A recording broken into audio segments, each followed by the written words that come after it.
Oy, si Arjun. Ito pala si Arjun, no? Shout out kay Arjun. Shout out. Long time no see. Hindi pa tayo nakakapag-vlog, no? Pambihira. Ganun ako, sa ganun ako sanay na, medyo nakilala sa mga ganung klaseng vlog. Yung talagang maghihirap ka muna bago ka, talaga. Doon nabibilib yung ibang minsan support. Napakita ko lang yung tanawin, tapos nagkakain lang ako noon. Tanda ko yun, eh. Kung ano-ano lang ang ginagawa ko sa live ko dati, sa vlog ko dati. Di ko pa noon kaya, magtulong. So, ang gawa ko lang noon, maipon ako ng vlogs ko sa sarili ko. Tapos pag nakaipon ako noon, siguro sahod ko lang siguro sa isang buwan noon dati, mga nasa, maliit po, sobrang liit. Siguro mga 3,000, 4,000, ganun. Tapos, ang gagawin ko po sa sahod dun sa YouTube is hinahati-hati ko po yun. Tapos ang binibigay ko lang, isang plastic lang po yun. Mga 3 kilong bigas, siguro 6 na dilata at mga 5 Lucky Me, ganun po. Nagsimula tayo sa maliit, tapos hanggang ito, sobrang laki na ng channel natin. Grabe na yung pagtulong na nagagawa natin, nakaka-proud po. So, ayun nga guys, si Arjen po ay dumalaw kay Kalingap Edo sa kanyang live na si Arjen ay, pinsan ni Carla na tinutulungan ito ni Kalingap Edo sa kanyang pag-aaral. Isang beneficiary ni Kalingap Edo itong si Arjen, lumalaw sa kanyang live. So, bago ang lahat guys, shoutout muna tayo sa lahat, sa mga Kalingap partners, mga OFW, ayan, mag-iingat po kayo sa mandaho kayo ng mundo naroon ngayon. At syempre, mega love shoutout kila Kuya Bal Santos Matubang, Ate Edna Vlogs at Kalinga Prab. At sa lahat po ng mga ambassador, deputy at mga scouters po na nasa landing pad, ayan, mega love shoutout po sa inyong lahat. Mag-iingat po kayo sa inyong mga araw-araw na pag-i-scout, mga Kalingap. At syempre sa buong team Kalingap, shoutout po. At ayun nga guys, tuloy na po tayo sa reaction video dito kay Kalingap Edo sa kanyang live. At dyan nga po natin ay nalaman ang totoong ugali ni Kalingap Edo na talaga namang focus po siya sa kanya mga beneficiary kapag siya ay nagla-live, mga Kalingap. At dyan natin nalalaman na talagang maraming tinutulungan itong si Kalingap Edo. At yun nga guys, naikwento niya dito na noon ay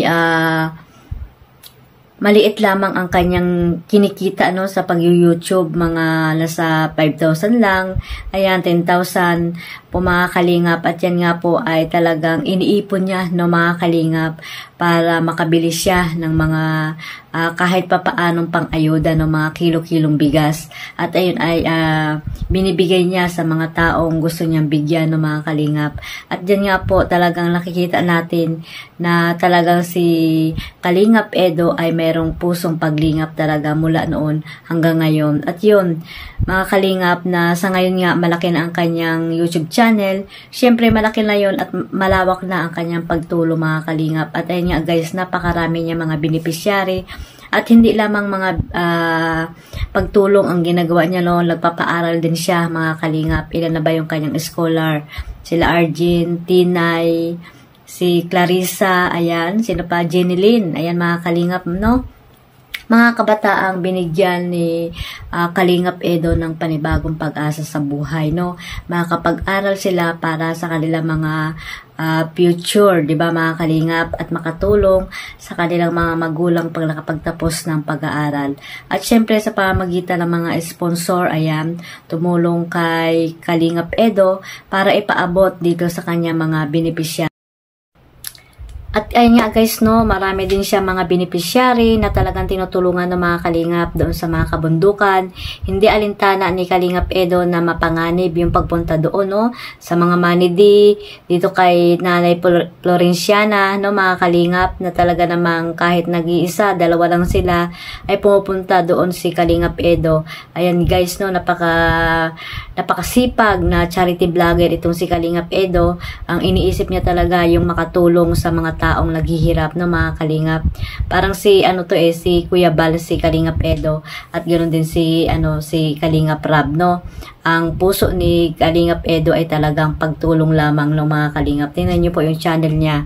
Walang halong mga kung anik-anik diyan na mga upload si Kalingap Edo, no, mga kalingap. Talagang focus siya sa kanyang mga beneficiary. So ayan guys, no, may mga plano din si Kalingap Edo para sa kanyang lote, no. May lote na pala si Kalingap Edo, at ayun nga ay tataniman niya daw ito ng mga gulay siguro, at lalagyan niya din ng kubo-kubo para mas maganda, 'di ba, mga kalingap. Ayun yung mga plano ni Kalingap Edo, at para daw pag pumunta yung kanyang mga beneficiary ay may matutuluyan, 'di ba, mga kalingap. At ayun guys, no, suportahan lang natin si Kalingap Edo sa kanyang mga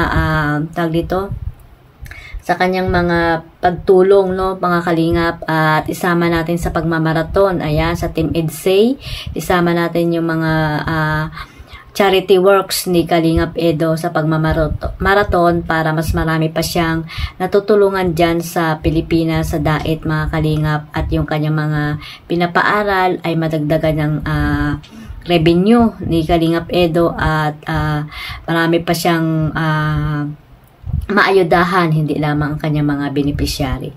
So ayan guys, no, suportahan din natin ang love team nila ni Beyonce. Talaga namang pakikiligin kayo, mga kalingap, no, na isa si Beyonce sa love team ni Kalingap Edo, na nagiging masaya ang mga supporters ng EDSA kung talagang sila nga din hanggang sa dulo, 'di ba, mga kalingap. Suportahan natin, mga kalingap, at mag-focus lang po sa pagmamaraton, no.